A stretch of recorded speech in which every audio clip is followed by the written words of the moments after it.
Have you ever heard of the Polish Thermopylae? No, it's not about ancient Greece. It's a story from 1694, a tale of 400 Polish soldiers against a staggering 40,000 Tatar invaders. A battle so incredible, it sounds like something straight out of a fantasy epic, yet it really happened.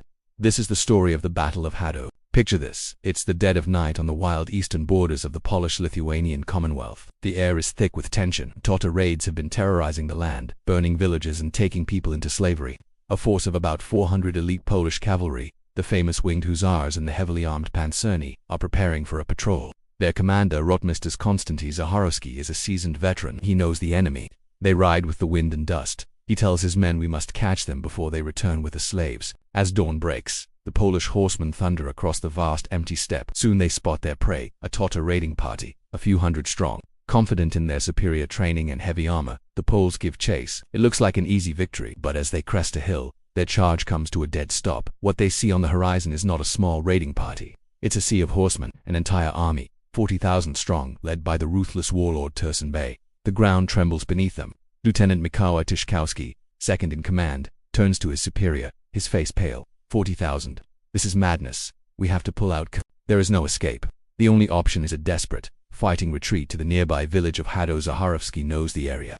He makes a good trenching decision that goes against every instinct of a cavalryman. Dismount. The hussars, the unstoppable shock cavalry of Europe, are to become infantry. Chaos erupts in the small village. The soldiers frantically tear apart huts, using doors, carts, barrels, anything they can find to build makeshift barricades.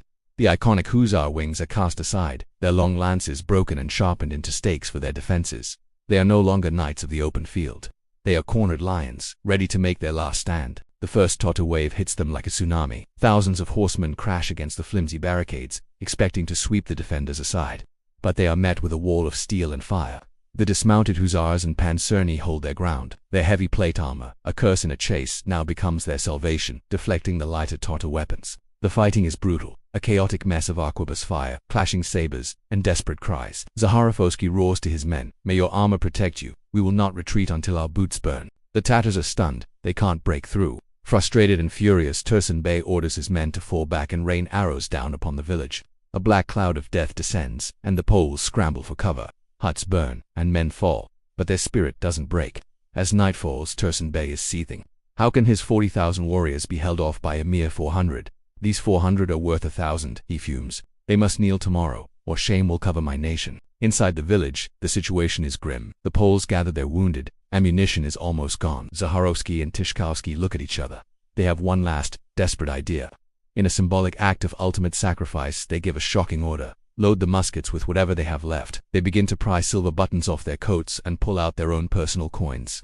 They will fire silver and gold at the enemy. At dawn, the final, massive Tatar assault begins. The Poles meet them with a volley unlike any other. The Tatars are shocked to be hit not by lead, but by coins, a sign that their enemy will sacrifice everything before they surrender. The battle reaches its peak. Lieutenant Tyszkowski is captured, and Zacharowski fights on, bleeding from multiple wounds. But the relentless Polish defense has taken its toll. The Tatars, having lost between 1,000 and 2,000 men, finally break. Their morale is shattered. Seeing the unbelievable cost of this fight, Tursun Bey orders a retreat. The 40,000-strong army turns and flees from 400 men. The smoke clears over the ruins of Hodowo. The barricades are smashed. The village is a graveyard. About 300 Polish soldiers survive, almost all of them wounded. They stand exhausted, but victorious. Their commander, Konstanty Zacharowski, collapses from his injuries. He would die 3 days later, a hero who led one of the most incredible defensive stands in history. He was buried with full honors, and King John III Sobieski himself paid for the soldiers' treatment and rewarded them for their valor.